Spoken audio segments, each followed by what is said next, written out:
Pendapatan PT DCI Indonesia Tbk hingga 31 Maret 2025 tercatat mencapai 858,1 miliar, tumbuh 10,92% secara tahunan.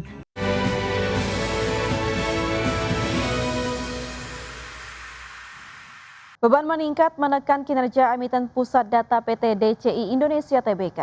Ya, meski pendapatan masih tumbuh, laba bersih perusahaan justru mengalami penurunan di awal tahun 2026. Pendapatan PT DCI Indonesia Tbk hingga 31 Maret 2025 tercatat mencapai 858,1 miliar, tumbuh 10,92% secara tahunan. Kontribusi terbesar masih datang dari layanan colocation sebesar 808,4 miliar, serta pendapatan lain-lain 49,69 miliar rupiah. Namun di sisi lain beban pokok pendapatan melonjak tajam 46,75% menjadi 372,57 miliar rupiah. Kenaikan beban ini menekan laba usaha yang turun 9,61% menjadi 449,01 miliar rupiah dibandingkan tahun sebelumnya. Sejalan dengan itu, laba bersih yang dapat diatribusikan kepada pemilik entitas induk juga turun 9,81% menjadi 377,75 miliar rupiah. Kondisi ini menunjukkan tekanan biaya masih menjadi tantangan utama bagi kinerja perseroan ke depan. Berbagai sumber IDX Channel.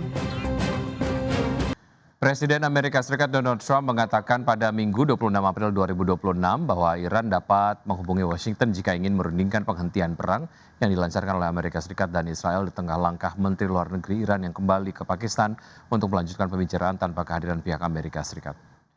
Harapan untuk menghidupkan kembali upaya perdamaian sebelumnya meredup setelah Trump membatalkan kunjungan utusannya Steve Witkoff dan Jared Kushner ke Islamabad, Pakistan. Di sisi lain, Menteri Luar Negeri Iran Abbas Araghchi terus melakukan perjalanan antar negara mediator. Trump menegaskan bahwa syarat utama kesepakatan adalah Iran tidak boleh memiliki senjata nuklir. Adapun Iran selama ini menuntut agar Washington mengakui haknya untuk memperkaya uranium. Teheran menyatakan program tersebut bertujuan damai, namun negara-negara Barat dan Israel menilai hal itu terkait pengembangan senjata nuklir. Meski gencatan senjata telah menghentikan pertempuran skala besar sejak konflik dimulai pada 28 Februari, belum ada kesepakatan untuk mengakhiri perang yang telah mendorong kenaikan harga minyak serta memperburuk prospek ekonomi global. Konflik di kawasan Timur Tengah mempengaruhi keputusan strategis sejumlah perusahaan global, termasuk penundaan penawaran umum perdana saham hingga pemangkasan dividen. Ketidakpastian yang tinggi membuat perusahaan lebih fokus menjaga likuiditas dan menunda ekspansi melalui pasar modal, setidaknya hingga kondisi kembali kondusif. Konflik di kawasan Timur Tengah mulai memberikan dampak signifikan terhadap pasar keuangan global. Ketegangan geopolitik tersebut tidak hanya mengganggu rantai pasok dan logistik, tetapi juga mempengaruhi keputusan strategis sejumlah perusahaan, termasuk penundaan penawaran umum perdana saham hingga pemangkasan dividen. Perusahaan teknologi outdoor asal Swedia Dometic Group misalnya, menarik proposal dividen sebesar 1 krona Swedia per saham dan memilih tidak membagikan dividen untuk tahun 2025. Keputusan tersebut diambil menyusul meningkatnya ketidakpastian ekonomi serta melemahnya permintaan pasar. Di sektor pariwisata, agen perjalanan daring Love Holidays juga dikabarkan menunda rencana IPO di London yang nilainya bisa mencapai 1 miliar pound sterling. Di Asia, perusahaan fintech India yang didukung Walmart, PhonePe juga menunda rencana IPO. Perusahaan menyatakan akan melanjutkan proses tersebut setelah kondisi pasar kembali stabil. Perusahaan retail Jepang 7&i Holdings turut menunda rencana pencatatan bisnisnya di Amerika Utara. Jadwal IPO yang semula direncanakan pada paruh kedua 2026 diundur menjadi tahun fiskal 2027 dengan alasan ketidakpastian pasar dan risiko terhadap daya beli konsumen. Kemudian maskapai Turkish Airlines juga memilih tidak membagikan dividen dari laba bersih 2025, di mana perusahaan lebih memilih menahan kas guna menjaga ketahanan fiskal. Secara keseluruhan, konflik Timur Tengah telah memicu gelombang kehati-hatian di kalangan korporasi global. Ketidakpastian yang tinggi membuat perusahaan lebih fokus menjaga likuiditas dan menunda ekspansi melalui pasar modal setidaknya hingga kondisi kembali kondusif. Berbagai sumber IDX Channel. Kinerja PT Indonesia Kendaraan Terminal Tbk per kuartal 1 tahun 2026 turut terdampak dinamika geopolitik global. Ketidakpastian pasar, penyesuaian produksi dari sejumlah automaker, serta tertahannya arus logistik lintas negara mempengaruhi volume throughput kendaraan yang ditangani perseroan di 3 bulan pertama 2026. Kinerja PT Indonesia Kendaraan Terminal TBK per kuartal 1 2026 mulai mewaspadai dampak dinamika geopolitik global yang menekan permintaan dan menahan laju distribusi kargo internasional. Berdasarkan laporan keuangan yang dipublikasikan, Perseroan membukukan pendapatan operasi sebesar 202,2 miliar rupiah pada kuartal 1 2026, turun tipis 0,52% dibandingkan periode yang sama tahun sebelumnya. Segmen pelayanan jasa terminal masih menjadi kontributor utama pendapatan Perseroan.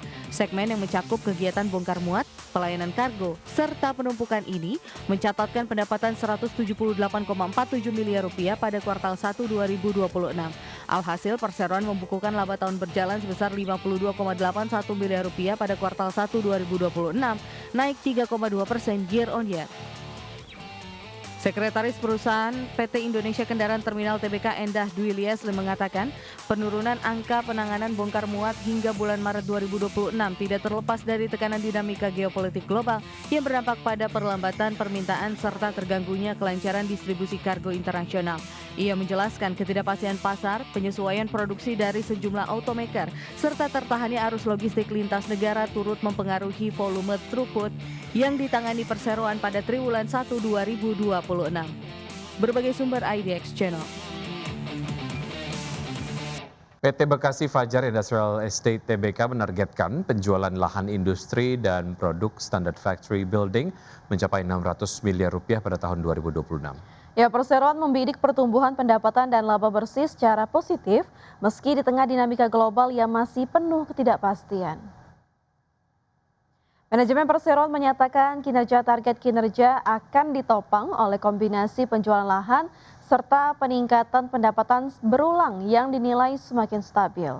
Sejauh ini Perseroan mengatakan bahwa minat investor terhadap kawasan industri masih terjaga, terutama untuk lokasi yang memiliki keunggulan infrastruktur dan akses strategis.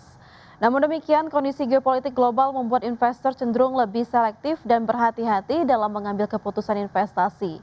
Selain itu, Perseroan juga mengoptimalkan sumber pendapatan berulang guna menjaga stabilitas kinerja di tengah fluktuasi penjualan lahan.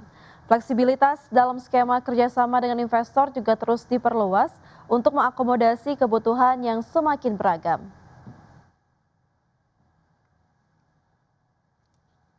Selanjutnya update dari bursa global, bursa S&P 500 dan juga Nasdaq ditutup pada level rekor tertinggi pada peragangan di hari Jumat didukung optimisme atas kemungkinan negosiasi antara Amerika Serikat dan Iran untuk mengakhiri perang serta lonjakan saham Intel yang memperpanjang rally saham semikonduktor.